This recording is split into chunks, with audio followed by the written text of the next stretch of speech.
E aí, meninos e meninas, professora Ana Flávia, estamos aqui de volta com as nossas videoaulas e hoje, dando continuidade ao nosso conteúdo, vamos entender melhor sobre a questão da nossa população brasileira. E aí, estão preparados para mais uma aula? Sim? Olha lá, viu? Preste atenção no conteúdo de hoje, preste atenção nas informações, fiquem atentos. Então, a bola a todos e vamos lá. Então, quando a gente fala da nossa população, tirando a parte introdutória que já estudamos, a questão de desenvolvimento, exploração, processo de miscigenação, que foi com a chegada dos portugueses ao nosso país. Olha aí eu fazendo a revisão sobre o início da nossa população brasileira, sobre a nossa introdução. Com a chegada dos portugueses, depois os indígenas que já estavam nas nossas terras, teve o processo de miscigenação, e a terceira, que fez parte desse processo, que a gente já estudou, quem foi? Os negros, os africanos, exatamente, você que falou. Então, nossa miscigenação inicial, ou seja, a mistura de raças, veio através dos brancos, que foram os portugueses, dos indígenas que já habitavam as nossas terras, e os negros, que foram os africanos que vieram para o território brasileiro serem explorados, ou seja, se tornarem escravos. Dessa forma, tivemos o início da nossa miscigenação. Com o passar do tempo, vieram os imigrantes, e aí quando a gente fala de imigrantes, são famílias que passaram a vir dentro de navios para trabalhar no Brasil, principalmente na plantação de café, que foram os italianos, depois os japoneses. Então veio aí o deslocamento de outras raças, ou seja, de outros povos, de outros territórios do nosso planeta com destino ao Brasil. Por conta disso, a gente pode dizer que a população brasileira é a maior população do mundo em processo de miscigenação. Aqui na tela nós temos o seguinte, começando sobre a nossa aula de hoje. Fique atento. Vamos lá, nós temos o seguinte: a formação do povo brasileiro, ela é heterogênea. Isso significa que ela é constituída de diferentes grupos. Alguns deles que eu acabei de mencionar a vocês. A nossa população, ela é resultado de um processo de miscigenação. Olha aí a palavrinha que eu usei há pouco tempo. Isto significa mistura de etnias e mistura de cultura. O órgão responsável por fazer o levantamento da distribuição da nossa população brasileira é o IBGE, conhecido como Instituto Brasileiro de Geografia e Estatística. Essa pesquisa, ela é chamada de recenseamento, ou seja, são os dados da nossa população que o IBGE realiza de 10 em 10 anos. Então, se a gente está em 2021, isso significa que a nossa população, o IBGE, fez esse recenseamento no ano de 2020. Isso porque é de 10 em 10 anos. De 2020, passando 10 anos, o próximo vai ser em 2030. E assim sucessivamente, sempre de 10 em 10 anos. A não ser que ocorra o que está tendo agora, um período de pandemia. Aí esse processo de estudo, ele fica parado, porque as pessoas não podem sair à rua para ficar fazendo essa pesquisa, esse levantamento. Então, o processo, ele se iniciou no passado, mas ele não chegou ao seu desfecho total, ou seja, ele não chegou ao fato de conclusão. E de que forma eles podem fazer esse tipo de pesquisa? Ou através de uma ligação para a sua casa, se você tem telefone fixo, ou dos seus responsáveis, pai e mãe. Através do pesquisador do IBGE, ele ir até a porta da sua casa e fazer o levantamento, perguntar quantas pessoas moram em casa, quantas são homens, quantas são mulheres, se tem criança, se tem idoso, a cor da sua pele, a faixa etária, ou seja, a idade. Então, isso tudo são pesquisas que fazem parte dos dados com relação à nossa população, ou seja, os dados que a gente tem até hoje. Como o de 2020 ele não foi concluído, isso significa que a gente tem aí o dado concreto, o de 2010, porque é 10 anos a menos. O dado de pesquisa não é de 10 em 10 anos? Se o dado de 2020 não foi concluído por conta da pandemia, então a gente se baseia no último dado. Qual foi o último dado? O de 2010. Continuando, nós temos a seguinte informação. Deixa eu limpar aqui. A nossa população brasileira, ela também se baseia em outros dados. Que dados são esses? A origem da sua família, a questão social, a renda. Então, são os critérios que fazem parte da pirâmide etária, taxa de analfabetismo, ou seja, se terminou o ensino médio, se não terminou, se tem nível superior. São várias perguntas que eles costumam fazer sobre a nossa vida de uma certa forma para ter esses dados como a fonte de estudo, como a fonte de dado. Então, a gente pode observar o seguinte aqui na nossa tela. Quando se fala de pirâmide etária, é algo relacionado com a idade e o gênero da pessoa. O que é o gênero? Se é masculino ou feminino. Quando se fala de taxa de analfabetismo, é para saber a escolaridade dessas pessoas. Se terminou o ensino médio, se fez faculdade, se parou de estudar, qual foi a série que parou de estudar. Então, é uma base de estudo, de escolaridade. Terceiro ponto de análise com relação à nossa população brasileira. População economicamente ativa, que está relacionada a quê? Ao setor de atividade econômica. Isso, eles querem saber se as pessoas estão trabalhando ou procurando trabalho. Trabalhando ou desempregadas. Se estão empregadas ou desempregadas. Por isso que a gente vê nos jornais, eles costumam falar, atualmente a taxa de desemprego é de 5 milhões. Mercado esse mês teve a alta de emprego, ou seja, contratou mais pessoas, porque eles sempre se baseiam com os últimos dados. Então, de acordo com o último dado, tem como saber se aumentou ou se diminuiu.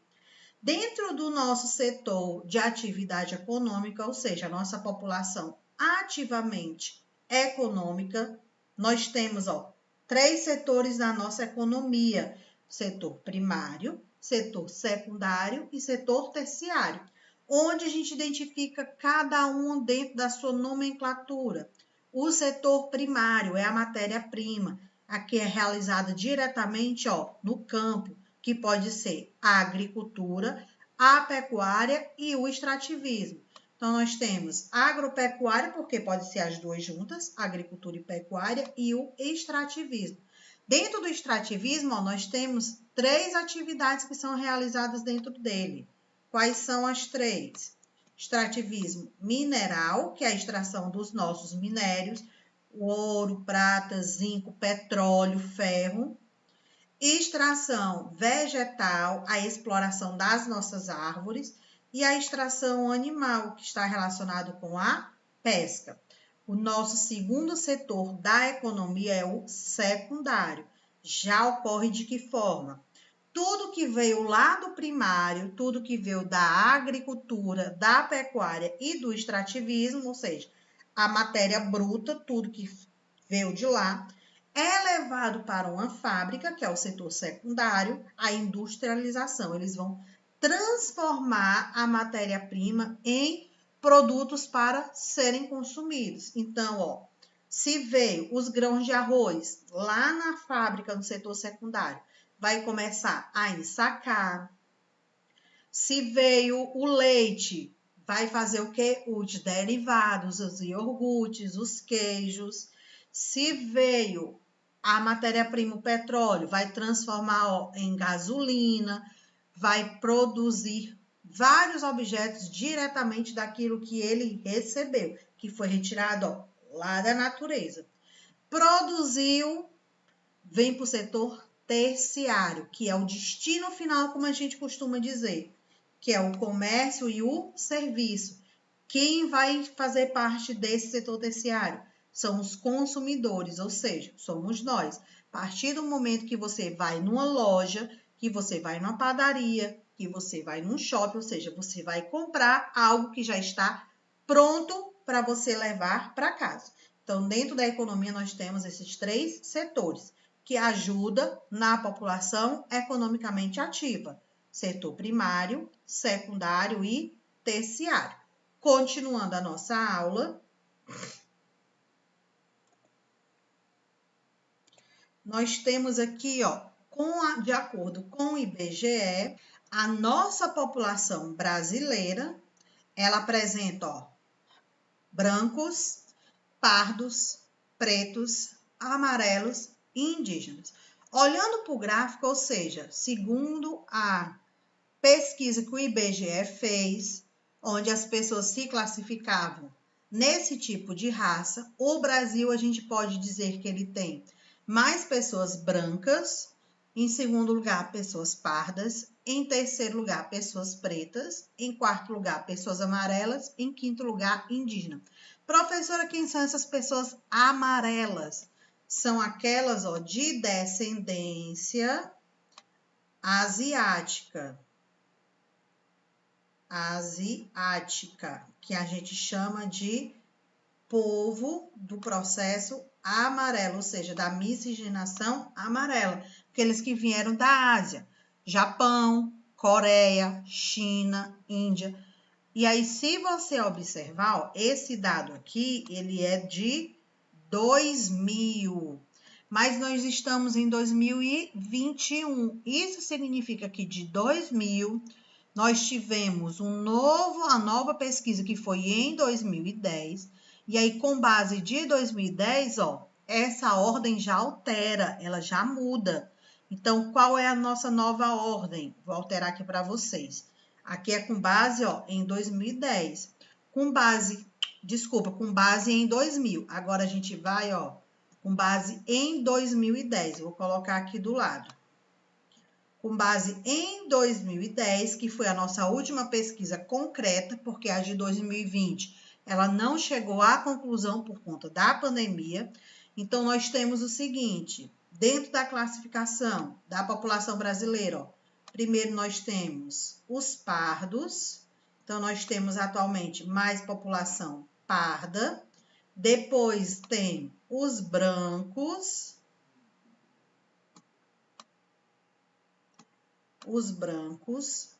em terceiro lugar, os pretos, e aí segue a ordem. Em quarto lugar, os amarelos,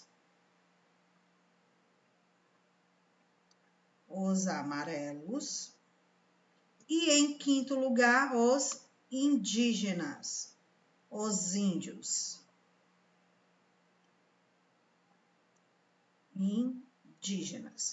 Então, de acordo com o dado de 2010, essa é a nossa ordem de raças no Brasil: pardos, brancos, pretos, amarelos e indígenas. Lá em 2000 era ao contrário, ó. Primeiro era brancos, depois era pardos. Professor, e de 2020 a gente tem como saber, ó? Não tem como saber, porque o dado não foi calculado. Ele ainda não foi fechado. Então, a gente fica com o último dado de 2010. Voltando para a tela de vocês, podemos observar o seguinte. Em geografia, utiliza-se etnia para designar um grupo social distinto do outro. Ou seja, para diferenciar um grupo do outro, a gente chama de etnia, que são as nossas raças. O conceito raça, ele vem de um aspecto físico, é bastante discutível e inegável, pois tem respeito à subjunção de um grupo humano, associado a um preconceito físico ou social. O que isso quer dizer? Que muita gente não costuma usar essa palavra raça, porque associa a questão de negatividade, ou seja, preconceito físico ou preconceito racial. mas que na nomenclatura raça e etnia está relacionado com o nosso processo de miscigenação. Isso quer dizer o quê? A cor da pele que você se identifica. Continuando.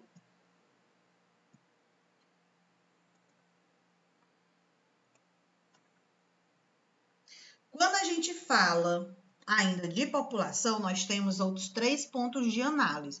Isso tudo quando a gente vai definir a quantidade de habitantes que tem dentro do nosso território. E quando fala dessa quantidade, a gente tem que analisar crianças, idosos, homens, mulheres, jovens, se nascem mais pessoas, se morrem mais pessoas, se ao nascer se nascem mais meninos ou meninas, ao morrer se morrem mais homens ou mulheres. Então, como isso ocorre? Observe o seguinte. Dentro da nossa população temos uma palavra chamada crescimento vegetativo, ou seja, crescimento natural. O que isso quer dizer? É a diferença entre a taxa de natalidade e a taxa de mortalidade. Vamos compreender o que é cada uma dessas taxas. Taxa de natalidade. Ela corresponde à relação entre o número de nascidos ocorridos em um ano e a população absoluta. Então, ele faz um cálculo e desse cálculo ele resulta numa expressão. Então, taxa de natalidade é o número de nascidos naquele ano. No caso, como 2021 não encerrou, essa nossa taxa de natalidade deveria ser com base em 2020. Então, cada ano, quando se encerra o ano letivo, é feito esse cálculo. Taxa de natalidade, mais uma vez, corresponde ao número de nascidos naquele ano. Já a taxa de mortalidade, ela corresponde à relação entre o número de óbitos ocorrido naquele ano. Quando a gente fala de óbitos, não importa a forma como foi. Se foi de acidente de carro, se foi por algum problema de saúde, se foi questão de violência, brigas, não importa. É óbito, ou seja, é taxa de mortalidade. E aí, quando eu falei para vocês, ó, lá no comecinho da nossa aula, que a nossa população inicial ocorreu através dos portugueses, que foram os brancos, os indígenas e os negros, falei que foi a inicial, mas consequente a essa ação tivemos os imigrantes, que foi a chegada dos italianos, depois dos japoneses e assim de outros povos de outras regiões do nosso planeta, ou seja, de outros continentes, de outros países. Mas aí vocês precisam diferenciar. Vou colocar aqui, ó. Imigração é diferente de migração. Mais uma vez. Imigração é diferente de migração. De que forma? Os imigrantes, com a palavrinha com a letra I, eles vêm de outro país. Outro. Vou colocar aqui. Eles vêm de outro país. É diferente dos migrantes, ou seja, a migração que ocorre dentro do próprio país. Vou colocar aqui entre parênteses. Próprio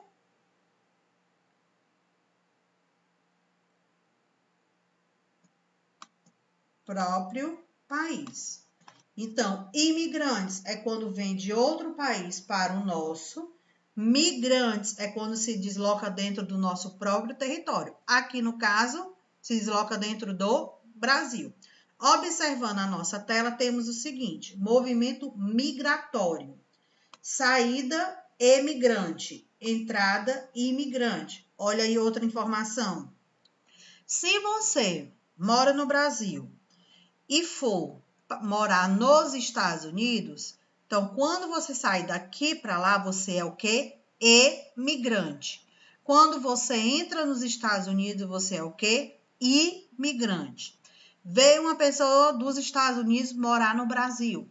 Quando saiu dos Estados Unidos, ele foi o quê? Emigrante. Chegou no Brasil, imigrante. Além dessa diferença, nós temos a migração, que é dentro do próprio território, ou seja, você sai do estado do Ceará e vai para São Paulo. Você sai de Fortaleza e vai para Sobral. Você sai do Curió e vai para Sapiranga. Então, assim, é o deslocamento dentro do próprio país. Muda de região, muda de estado, muda de município, muda de bairro, mas não muda de país. Nós temos aqui, ó, é o deslocamento populacional que costuma obedecer uma lógica relativamente simples, onde as populações migram para melhorar a qualidade de vida. Olha aí a migração dentro do território para melhorar a qualidade de vida.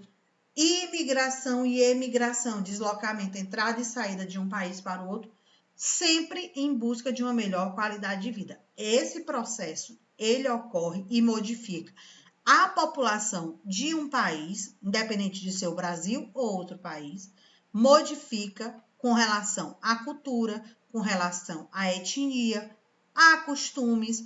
Então, esse deslocamento, ele é por conta de uma busca por melhor qualidade de vida. Em geral, pode-se afirmar que o Brasil deve-se mais ao crescimento vegetativo do que ao crescimento do movimento migratório. Que isso que ele quer dizer? Que o nosso crescimento vegetativo, ele ocorre mais pela questão da taxa de natalidade do que propriamente da entrada dessas pessoas, desse movimento de entrada e saída dentro do nosso território. E observando o que a gente viu lá no começozinho, que um dos critérios para se analisar a questão da população, nós temos as etnias, nós temos a questão econômica e temos também a questão da escolaridade. Então, observando aqui, ó, os pontos de análise da escolaridade, nós temos analfabetos, que está relacionado com todas as pessoas com 15 ou mais anos de idade que não sabe ler e nem escrever. Olha aí a informação para vocês. Qualquer pessoa que tiver de 15 anos para cima que não souber ler e nem escrever, elas vão entrar dentro de um critério de análise no nosso país como analfabetas. Segundo ponto, taxa de analfabetismo é a relação entre o número de pessoas que não sabem ler, não sabem escrever e a quantidade da população. Então, eles vão fazer o quê? Eles vão fazer um cálculo, onde eles vão descobrir a porcentagem com relação à taxa de analfabetismo no Brasil. Então, vão pegar o número de habitantes que o Brasil tem e o número de pessoas que não sabem ler e não sabem escrever. Isso lembrando que os analfabetos são considerados aqueles que com mais de 15 anos não sabem ler e não sabem escrever. Terceiro ponto de análise na escolaridade, analfabetos absolutos. São aqueles que não sabem ler e nem sabem escrever, ou seja, não sabem nenhum dos dois, independente da idade. Analfabetos funcionais. Mesmo tendo frequentado a escola, ele não domina a prática da leitura e nem a prática da escrita. Como assim, professora? Ele frequentou a escola, não terminou os estudos, mas quando estava na escola ele aprendeu a ler um pouco, ele aprendeu a escrever, mas como não virou rotina, não virou frequência, porque ele não terminou a vida escolar, ele interrompeu uma fase de aprendizagem. Então, ele sabe o básico, consegue ler ali as palavras juntando sílabas e consegue escrever com dificuldade. Aí, ó, o nosso último dado lá embaixo. Brasil tem 13% da população analfabeta e 30,5% analfabeta funcional. Como assim? Vamos entender. 13% daqueles que não sabem ler e não sabem escrever, ou seja, não sabem nada, nem sabem ler e nem sabem escrever. E 30% daqueles que começaram os estudos e não concluíram. E tem dificuldade na leitura e na escrita, mas consegue ler com dificuldade poucas palavras e consegue escrever poucas coisas, ou seja, ele consegue ainda fazer algum tipo de leitura e escrever alguma coisa. Mais uma vez, população analfabeta é aquela que não sabe ler e não sabe escrever. Analfabetismo funcional é aquele que não terminou os estudos, ele tem um pouco de dificuldade, mas consegue ler e consegue escrever. Para concluirmos a nossa aula de hoje, calma, não precisa sair correndo, calma, tem atividade. O que é que vocês vão fazer? No livro de geografia, no livro de vocês, páginas 69 e 70, nós temos questão 1, 2, 3, 4 e 5. Quem tem o livro pode responder no livro. Quem não tem o livro, copiar e responder no caderno. Procure uma forma de você conseguir as questões ou fale comigo lá no Class, ok? E quem quiser copiar no caderno e responder, porque não quer riscar o livro, também, ó, não tem problema, tá bom? Então, a gente vai ficando por aqui. Nosso próximo encontro, até a nossa próxima aula aí. Tchau, meu povo!